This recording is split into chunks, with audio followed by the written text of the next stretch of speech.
오늘 읽은 말씀에 근거해서 마태복음 강의 9번째 시간으로 천국 백성의 생활 방식이라고 하는 제목으로 말씀드리겠습니다.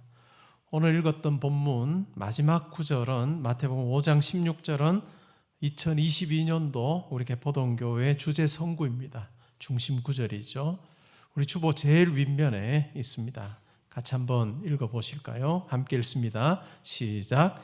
이같이 너희 빛이 사람 앞에 비치게 하여 그들로 너희 착한 행실을 보고 하늘에 계신 너희 아버지께 영광을 돌리게 하라. 아멘. 이 말씀 가지고 또 우리가 지금까지 달려왔습니다. 표어는 천국 백성다운 삶, 성도의 거룩한 영향력이라고 하는 표현을 가지고 우리가 10개월 이상을 달려왔습니다. 남은 기간들도 정말 이와 같은 거룩한 백성다운 모습으로 살아가는 저와 여러분 될 수 있기를 바랍니다. 마태복음 5장부터 7장까지는 산상설교라고 부릅니다. 예수님께서 산에서 제자들에게 하신 말씀이죠.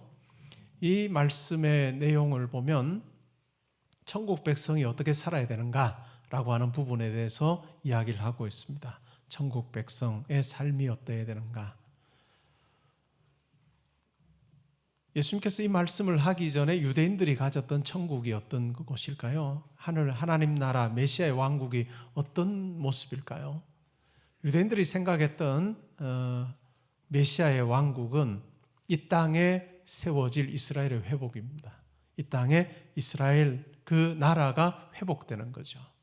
왕을 통해서 정말 리더십이 굉장한 왕을 통해서 다윗과 같은 왕을 통해서 아니면 하나님께로 백성들을 잘 인도하는 제사장을 통해서 아니면 선지자를 통해서 그와 같은 하나님께서 원하시는 이상적인 나라 이스라엘을 세우는 것, 그것이 바로 메시아 나라라고 그들은 생각을 했습니다. 특별히 주 1세기에 로마의 압제 가운데 있던 그 당시의 유대인들에게는 다윗 왕과 같은 놀라운 왕권을 가지고 있는, 그래서 로마로부터 그들을 해방시켜 줄 그 같은 메시아를 기다렸습니다. 그리고 그 메시아를 통해서 이루어질, 세워질 그 같은 이상적인 이스라엘을 그들은 꿈꾸었습니다. 그런데 예수님께서 이 땅에 오셔서 말씀하신 이 천국은 유대인들이 기대했던 그와 같은 그 나라와는 완전히 다른 그와 같은 모습입니다. 예수님께서는 유대인들이 상상하지도 못했던 천국을 말씀하셨고 친히 예수님께서는 그 천국이 실제하다는 것을 예수를 믿는 자들에게 보여주셨습니다. 하나님 나라, 이 세상에 세워질 인간의 어떤 수고와 노력에 의해서 세워지는 나라가 아니라 사탄의 권세 아래 죄 가운데 살면서 자기중심적인 이기적인 삶에 익숙한 우리 이 땅에 사는 사람들을 예수 그리스도의 십자가와 부활을 통해서 건져내어서 그 나라 백성이 되게 하는, 그 나라로 인도하는 그 같은 일을 행하심으로 이 세상이 전부가 아니구나, 이 세상의 마지막 호흡하면 끝나는 것이 아니구나, 무로 돌아가는 것이 아니구나, 없어지는 것이 아니구나 라고 하는 분명한 확신 가운데 그 나라를 사모하게 하는, 실제하는 그 하나님 나라를, 천국을 사모하게 하는 그 놀라운 변화가 예수 그리스도의 이 땅에 오심을 통해서, 예수 그리스도께 십자가의 죽으심을 통해서, 또한 죽으신 그를 하나님께서 살리심을 통해서 가능하게 하셨습니다. 우리가 이 자리에서 이 말씀을 읽으면서 때로는 산상설교의 말씀을 읽을 때마다 내가 이 말씀대로 살 수 있을까라고 하는 생각을 합니다. 정말 내가 이 말씀대로 살 수 있을까? 오늘 팔복에 대한 내용만 해도 조금 나아요. 이런 자들이 복이 있다라고 하는 부분, 그 부분만 보아도 이 세상을 사는 사람들이 대체로 느끼는 복된 자의 모습과는 굉장히 다릅니다.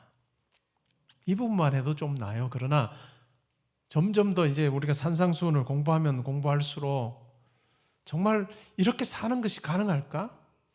라고 하는 생각이 우리에게 들지요. 그래서 교회 역사에도 보면 이 산상수훈이라고 하는, 산상설교라고 하는 마태복음 5장부터 7장의 말씀은 우리가 지키라고 한 말씀이 아니다. 왜냐하면 지키기에는 수준이 너무 높다라고 하는 생각을 가진 사람들이 있어요. 그럼 뭐냐? 우리가 지킬 수 없는 말씀을 예수님께서 하신 거냐? 우리가 도무지 지킬 수 없다는 것을 깨닫게 함으로 정말 예수님을 내가 더 의지하지만 않으면 안 되겠구나라고 하는, 우리의 약함을 보게 하고 또 우리로 하여금 십자가 아래로 더 나아가게 하는 그와 같은, 우리의 처참한 모습을 보게 하는 그와 같은 본문이다라고 이야기하는 분들이 있어요. 특별히 마틴 루터를 중심으로 해서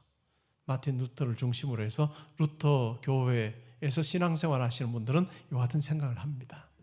왜냐하면 마틴 루터의 경우에는 구원받는 것, 그것은 오직 믿음을 통해서만 구원받는다라고 하는 생각이 확고했기 때문입니다. 그는 수도사로 살면서 그가 고행을 통해서 또 하나님 앞에 또 고해 성사를 통해서 정말 작은 죄까지 다 그냥 아뢰는 그와 같은 일을 했습니다. 그래서 자기가 어떻게 하면 경건해질 수 있을까, 어떻게 하면 깨끗한 삶을 살 수 있을까라고 하는 그 생각을 가지고 그가 할 수 있는 대로 다 했습니다. 계단을 무릎으로 기어오르면서 자기의 죄성을 하나님 앞에 고백하기도 했습니다. 그러면서 내가 깨끗해지기를 원합니다. 이와 같은 고행을 통해서, 기도를 통해서, 죄 고백을 통해서 깨끗해지기를 원합니다 라고 하는 그 마음으로 그는 할 수 있는 모든 것을 다 했지만은, 그러나 그에게는 평강이 오지 않았습니다. 그에게는 하나님의 진노로부터, 하나님의 저주로부터 내가 이것을 통해서 자유롭게 될 수 있겠구나 라고 하는 확신이 들지 않았습니다. 그러다가 로마서의 말씀을 통해서 1장 17절의 말씀을 통해서, 어제 온 가족 새벽 기도회 때 말씀드렸던 그 말씀을 통해서 복음에는 하나님의 의가 나타나 있다. 그래서 믿음에서 믿음으로 이르게 해서 오직 의인은 믿음으로 말미암아 살게 한다는 이 원리를 깨닫고 난 이후에 예수 그리스도를 믿음으로 구원받는다는 확신을 가집니다. 그런 측면에서 이 마태복음 5장에 나오는 6장, 7장에 나오는 산상수 설교를 보니까 뭔가 우리가 막 해야 될 것 같은, 인간 사회에서 뭔가 해야 될 것 같은 그 같은 이야기를 하니까 이거 불가능할 텐데 라고 하는 생각을 하게 되고, 결국은 이것은 우리가 지켜 행하라는 말씀이 아니라 우리의 약함을 보고 더 믿음 쪽으로 가게 하는 그 같은 역할을 하는 구절이다, 이렇게 설명을 했습니다. 일면 맞는 말도 맞는 부분도 있습니다. 그러나 이 산상수훈의 말씀은 우리로 하여금 지키라고 하는 예수 그리스도의 권면입니다. 이렇게 지켜라, 하늘 백성이면 마땅히 이렇게 살아야 된다라고 하는 것 같은 메시지가 이 속에 담겨 있습니다. 왜 그럴까요? 하늘나라가 있다는 것, 천국이 있다는 걸 확신하는 그 같은 성도는 그 나라의 가치, 그 나라의 원리에 따라 사는 것이 마땅하기 때문입니다. 바울이 이야기하는 것처럼 우리의 이 땅에서의 시민권은 이중적인 시민권입니다. 우리는 대한민국 시민으로, 국민으로 삽니다. 그럼과 동시에 뭘까요? 우리는 천국 백성으로 사는 거죠. 이것이 오늘날 우리의 정체성입니다. 그렇기 때문에 우리는 하늘에 속한 자다운 삶의 모습을 가지려고 노력하고 애써야 되고, 이 말씀을 붙들고 살기 위해서 우리는 부단히 애쓰며 살아야 됩니다. 물론 우리의 힘으로, 지혜로 감당할 수 없을 것입니다. 그러나 우리 안에 계시는 성령께서 우리로 하여금 이 말씀대로 살 수 있는 지혜와 능력을 주시고, 넘어지면 이렇게 세워주시고 다시 이 말씀 붙들고 나아가게 하심으로 우리의 삶이 시간이 지나면 지날수록 우리가 장차 가서 살아야 되는 천국 백성다운 삶의 모습을 우리의 삶에서 갖추어 가도록 하는 것, 그것이 바로 성령께서 우리 가운데 부단히 일하셔서 우리를 하여금 성숙하게 하시고 성화의 길을 걷게 하시는 그와 같은 모습을 우리 가운데 역사하십니다. 우리의 이 땅에서의 신앙의 연수가 길어지면 길어질수록 실제로 말씀이 이야기하는 대로 천국 백성다운 삶의 모습이 우리 가운데 더 많아져야 될 겁니다. 그래야 죽고 나서 가는 나라라고 하는 게 인식이 되지 않겠어요? 우리가 신앙생활하면서 정말 이 말씀 앞에 내가 얼마나 솔직하게 내 삶을 내려놓고 봤을 때 얼마나 잘 살고 있는가 한번 생각해 보는 것도 좋을 것 같습니다. 근데 예수님께서는 이 말씀을 하신 것으로 끝내지 않으셨어요. 조언하는 것으로 끝내지 않으셨습니다. 예수님께서 친히 이렇게 사셨죠. 예수님께서 천국 백성의 삶이 어떠한 것인지를 친히 이 땅에 오셔서 보여주셨고, 예수 그리스도의 십자가라고 하는 마지막 생의 순간에서 절정을 가지고 클라이맥스 사건을 통해서 우리에게 보여주셨습니다. 한번 볼까요? 3절에 보시면 심령이 가난한 자는 복이 있나니. 예수님은 다 가지신 분이에요. 하나님의 아들이시고 하나님이십니다. 근데 예수님께서 이 땅에 계시는 동안에 심령이 가난한 자로 본인이 그렇게 사셨습니다. 하나님을 의지하면서 마치 사슴이 시냇물을 찾아 헤매이는 것처럼 정말 심령이 가난한 자로 하나님과의 그 교제를 기뻐하시고 즐거워하시는 그와 같은 모습으로 그렇게 사셨습니다. 그리고 애통하는 자로 사셨습니다.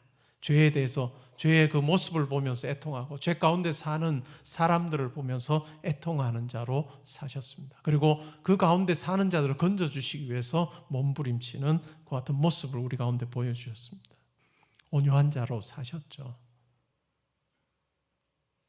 모든 권세를 다 가지신 그분이지만 낮고 연약한 자들의 친구가 되어주시고 그들에게 다가가신 그 예수님의 모습, 그 땅에서 손가락질 받던 창녀에게, 세리에게, 죄인에게 찾아가셔서 그의 친구가 되어주신 온유하신 주님의 모습을 우리는 발견합니다. 그리고 예수님께서는 의에 줄이고 목마른 자로 사셨습니다. 어떻게 하면 내가 하나님의 뜻을 이룰 수 있을까라고 하는 그 생각 가지고 사셨고, 바로 내가 하나님의 일을 행하는 것, 그것이 바로 내 양식이다라고 말씀하셨던 주님을 우리는 요한복음에서 발견합니다.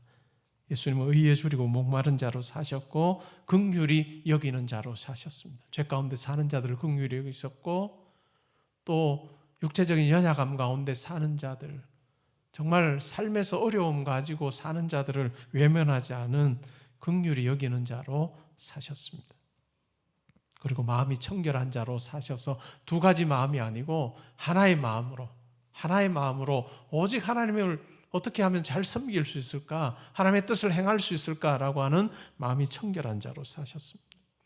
그리고 또한 화평하게 하는 자로 사셨습니다. 그 당시에 사회만 놓고 보면 어떨까요? 유대인으로 사는 것, 그것이 얼마나 큰 특권이었는지 몰라요. 예수님도 유대인이었습니다. 유대인으로 사는 그 삶은 정말로 큰 특권이고, 그들이 기도할 때 내용 보면 내가 이방인으로 태어나지 않은 것이 얼마나 감사한지요 라고 하는 그 기도를 했던, 그래서 유대인과 이방인은 도무지 하나가 될 수 없는 그와 같은 형편에 있다라고 생각을 했습니다. 이방인이 창조된 것은 바로 지옥불을 더 뜨겁게 하기 위함이다 라고 생각했던 그런 사고를 가지고 있던 유대인들, 그 사회 속에서 그는 복음을 통해서 이방인이나 유대인이나 남자나 여자나 종이나 자유자나 다 하나 되게 하시는, 화평하게 하시는 진정한 화평자로 이 세상에 오셨고 그렇게 일하셨습니다. 그리고 이를 위하여서 박해를 받으셨습니다. 모든 권세를 다 가지신 그분이 로마 군사들의 그와 같은 조롱과 또한 채찍질, 그것을 감당하셨습니다. 천사들을 호령하여 한순간에 그들을 멸할 수 있는 그 같은 권세를 가지신 분이셨지만, 그는 하나님의 뜻에 순종하기 위해서 묵묵히 이사야서 53장에 나오는 털 깎이러 가는, 털 깎는 그 자리로 가는 양처럼, 아니면 도살장으로 가는 양처럼 묵묵히 순종하셨던, 그 일을 위해서 박해를 받는 그 예수님의 모습을 우리는 이 말씀 속에서 분명하게 발견하게 됩니다. 근데 그것이 만약에 끝이었다면 이 세상에는 여전히 이 세상의 원리 가치가 판을 치는 세상만 존재했을 것입니다. 세상은 심령이 가난한 자로 살면 바보라고 합니다. 애통하는 자에게는 더 애통케 합니다. 온유한 자는 정말 어리석은 자이고 어떻게 해서든 그 온유한 자의 모든 것을 다 빼앗으려고 하죠. 의에 줄이고 목마른 자, 어리석은 자라고 합니다. 긍휼히 여기는 자는 긍휼히 여김을 받는 것이 아니라 정말로 그가 가진 모든 것을 다 그냥 잃어버리게 되는 것이 세상의 원리입니다. 마음이 청결하게 사는 자는 참 어리석은 자라고 생각하는 거고, 화평하게 하다 보면 많은 오해와 또한 어려움에 처하게 될 때가 많습니다. 의를 위해서 박해를 받으면 박해받은 것으로 끝이 나는 것, 이것이 세상의 원리고 가치입니다. 그런데 이러한 모습으로 십자가 순종의 길을 걸어가신 예수님을 하나님께서는 인정하셨습니다. 세상의 가치에 따라서 그렇게 사는 것 당연히 그냥 죽음으로 끝나는 거고 그냥 그것이 예수의 결말이 되게 하시지 않으셨고 십자가에서 죽으시고 장사되었지만 그리고 돌문으로 그의 무덤이 든든하게 막혔지만 그것으로 예수님의 삶이 끝나게 하지 않으셨습니다. 하나님께서는 예수님의 이와 같은 하나님 백성의 삶이 무엇인지를 친히 보여주신 이러한 삶을 인정하셨습니다. 많은 사람들은 예수를 죄인이라고 해서 십자가에 못 박았습니다. 그러나 예수께서 죄인이 아니심을 하나님께서는 그를 죽은 자들 사이에서 일으키심을 통해서 부활시키심을 통해서 예수 그리스도의 이와 같은 삶의 방식이야말로 하나님께서 인정하시던 것이다라고 하는 것을 부활을 통해서 입증해 주셨습니다. 이 부활을 통해서 결국은 이 세상의 권세를 가지고 있는 죽음의 권세를 가지고 있고 사람들을 기만하고 자기중심적인 삶을 살고 얍삽하게 사는 그 삶이 최고라고 하는 그 삶이 옳지 않음을 보여주신, 그래서 하나님의 나라가 심령이 가난한 자로 사는 것, 애통하는 자로 사는 것, 온유한 자로 사는 것, 의에 줄이고 목마른 자로 사는 것, 긍휼한 자로, 마음이 청결한 자로, 화평하게 하는 자로, 의를 위해서 핍박을 받는 자로 사는 것이야말로 하나님께서 인정하시는 삶이라고 하는 것을 예수 그리스도의 부활을 통해서 분명하게 보여주셨습니다.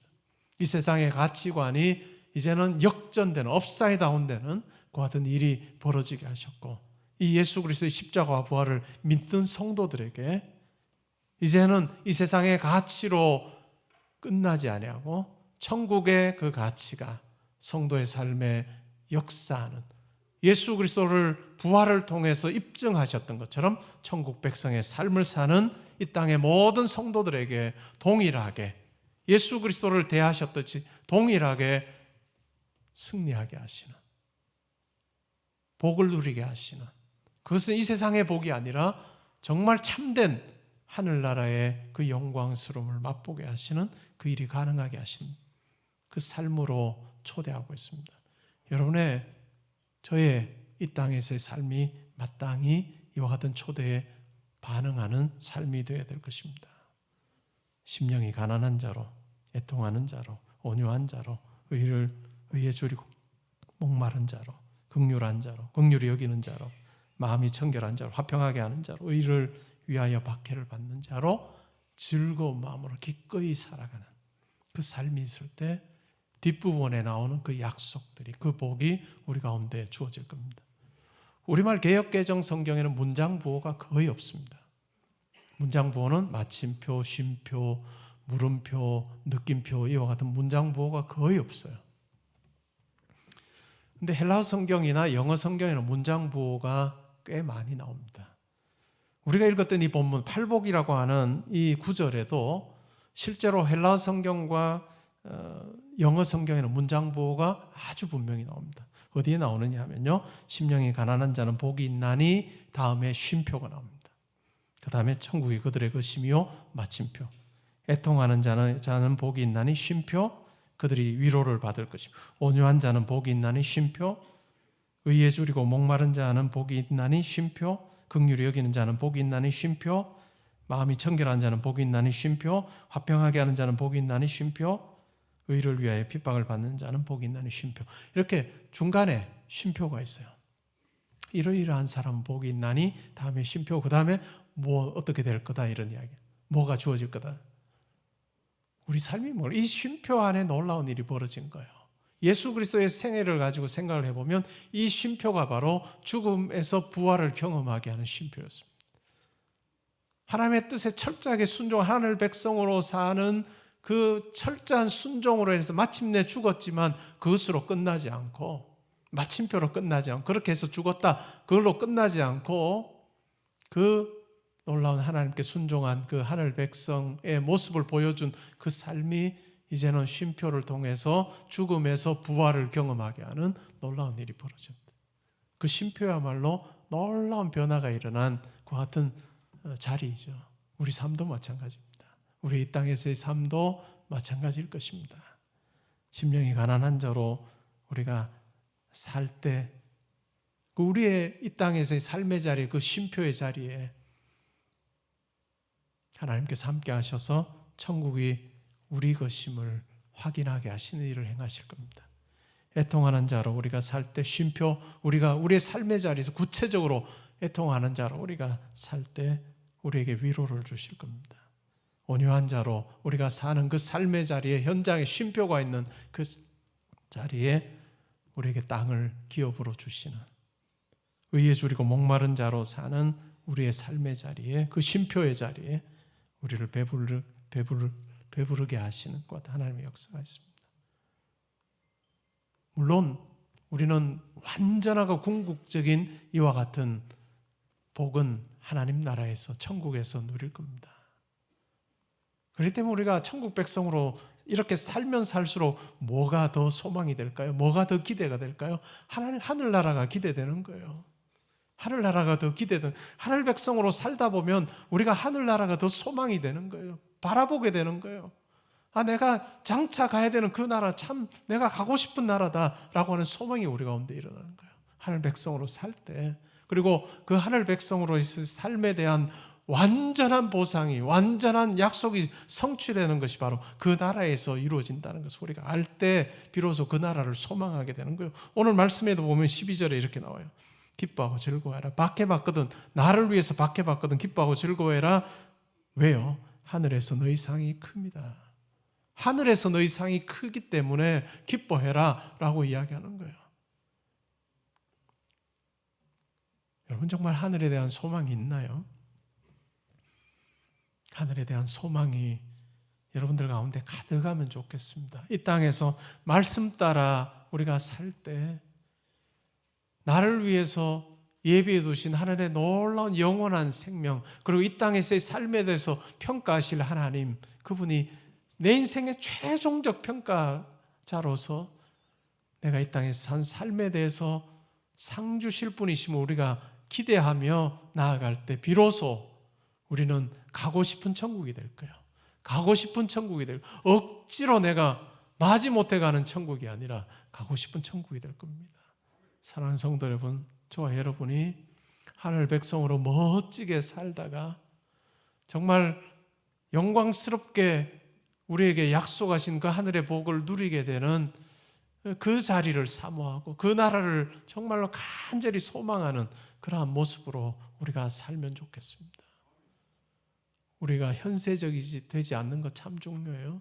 내가 신앙생활하는 것이 이 땅에서 다 얻기를 원하고 누리기를 원하고 그렇다면 우리는 가고 싶어 할 마음이 안 생길 거예요. 그러나 우리 이 땅에서의 하늘 백성으로 사는 그 모습에 하나님께서 함께 하시고 성령으로 우리에게 지혜 주시고 능력 주셔서 감당하게 하시고 이 땅에서 맛보기로 보게 하시는 그것만 해도 얼마나 감격스러운지를 우리가 경험하게 될 때 장차 그 나라에서 우리가 누릴 그 영광스러움을 정말 사모하는 자로 살게 될 겁니다. 사랑하는 성도 여러분, 우리에게 허락하신 기도, 우리에게 허락하신 이 특권이 이 땅에서 내가 더 많이 가지는데 우리가 그걸 사용하는 무기가 되지 않기를 원합니다. 그렇다면 우리가 천국은 가고 싶지 않은 곳이 될 거예요. 시간이 지날수록 더 하나님, 예수님 닮는 자의 모습이 우리 가운데 있어서 내가 그 나라 참 가고 싶다. 그 나라에서 정말 충만한 하나님의 영광 가운데, 임재 가운데 내가 누리는 자 되기를 원한다 라고 하는 그 소망이 커지는, 그래서 우리의 나이 들음이 재앙이 아니라 더 소망으로 가득하게 되는 그러한 저와 여러분이 되면 좋겠습니다. 미국의 인디애나주에 테일러 대학이라고 하는 대학, 기독교 대학이 있습니다. 그 대학에 여러 외국 학생들이 와서 공부를 해요. 근데 아프리카에서 한 학생, 샘이라고 하는 한 학생이 왔어요. 그래서 총장님이 직접 이제 캠퍼스를 이렇게 투어를 시켜준 거예요. 건물도 소개하고 기숙사들도 쭉 소개하고 이 기숙사는 어떻고 이 기숙사는 어떻고 쭉 소개한 거예요. 그러고 나서 샘에게 물었어요. 샘, 너 어디서 살고 싶니? 어느 기숙사에서 살고 싶니? 어디서 살고 싶니? 이렇게 물었어요. 그래서 샘이 이렇게 말했어요. 다른 사람이 살고 싶지 않은 곳에 제가 살면 좋겠다. 다른 사람이 다 꺼리는 곳에 내가 살면 좋겠다. 천국 백성의 고백 아닌가요? 내가 좋은 거 다 차지하고 다른 사람은 부스러기 가지길 원하고, 내가 맛있는 거 다 먹고 다른 사람 배 쫄쫄 굶기를 원하고, 내가 정말 편한 거 다 하고 다른 사람들은 그냥 그 다음에 불편한 것 가지는 그런 삶 살기를 원하는, 여전히 내가 중심이 되는 그런 삶은 천국 백성다운 삶은 아닐 것 같습니다. 우리가 운전을 하죠. 맡길 때 많습니다. 고속도로를 운전하다 보면 이제 출구로 빠져나가야 될 때가 있어요. 때로는 쭉 늘어서는 데가 있어요. 성도는 제일 끝에 붙는 거예요. 제일 끝에. 앞에 가서 싹 끼어들고 잘했다 하면 그건 성도가 아니에요. 그건 성도가 아닙니다. 이 세상의 원리 따라 사는 사람이죠. 저는 우리 교육자들이 만약에 그렇게 행동하면 저는 엄청나게 혼을 냅니다. 그렇게 안 하면 좋겠다. 10번의 설교한 거 한 번에 다 까먹는다. 10번 설교한 한 번에 다 까먹는다. 우리 삶에 천국 백성다운 삶이 뭘지, 여유가 뭘지, 때로는 손해보는 것, 그 속에 하나님의 인정함이 있다는 것 우리가 기억하면서 우리 삶에 천국 백성다운 삶의 방식이 조금씩 더 늘어가는, 그래서 천국하고 더 어울리게 되는 그런 삶 사는 저와 여러분 되시기를 주님의 이름으로 축복합니다. 아멘.